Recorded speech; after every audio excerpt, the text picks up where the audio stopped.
Scope of the audit. The auditor normally determines the scope on audit in accordance with the requirement of legislation, regulations, and relevant professional bodies. In observance of PSAs, the auditor must exercise his judgment in determining which auditing procedures are necessary in the circumstances to afford a reasonable basis for his opinion. His judgment is required to be the informed judgment of a qualified professional person. The auditor should be organized to cover adequately all aspects of the entity as far as they are relevant to the financial statement audited, no. Sa isang audit, no, may mga sa una, of course, the auditor will meet with the client, no. Meron silang parang first meeting nila yon. They will talk about the audit that will be done. Ngayon, ang auditor, ititingnan niya kung ano yung gaano katindi or kalaki yung i-audit nila. Based on that, siyempre i-determine din ng auditor yung magkano yung i-charge sa client, because dapat ma-determine ni auditor how many hours is required to be able to do the audit. Ngayon, hindi yan siya para-pareho, no? Kasi depende yan sa complexity ng kumpanya, kung gaano siya ka-complicated, and how much audit they should do, how many hours they need to spend. That is the time for them to be able to charge them or to give them their price that they will be the client should be paying, no. And of course, the audit should be planned in accordance with yun nga do sa ilang hours bang required, gaano ba ka-rigid or ka meticulous yung pag-audit nila. Lalo na iba-iba po ang klase ng kumpanya.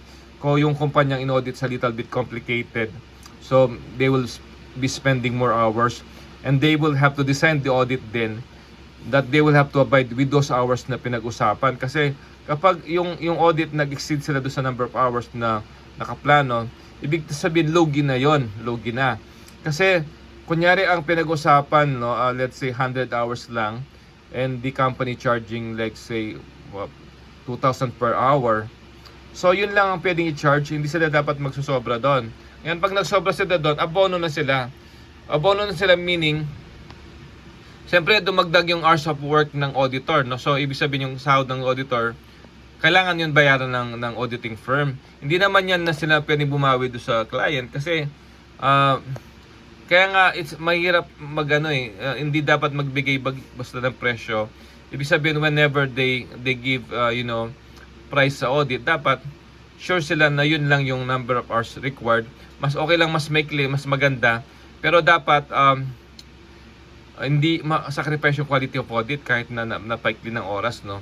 And then you have the information risk. Ano po ba what are the information risk? Number one, remoteness of information user from information provider. Sa panahon po ng pandemic, no, maybe may mga time na hindi na face to face.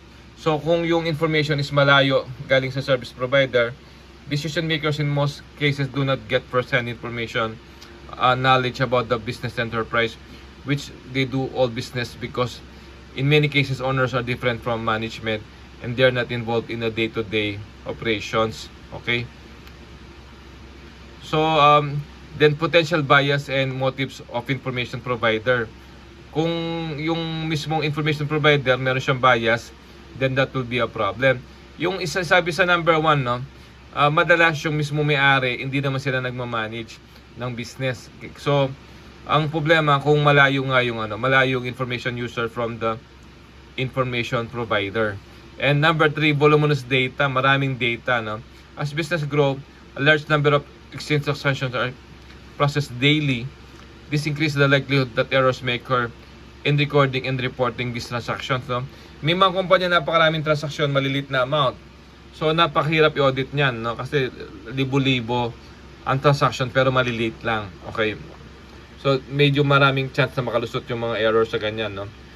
Complex exchange transactions, new and complicated business relationship transactions may lead to innovative accounting and reporting problems. Certain transactions are also complex, therefore more difficult to record properly. So yung mga bagong klaseng kumpanya, mga bagong klaseng negosyo, may mga complicated na transactions, no. Since napaka-complicated, maybe hindi mo rin siya maintindihan as an auditor, kaya one of the information risk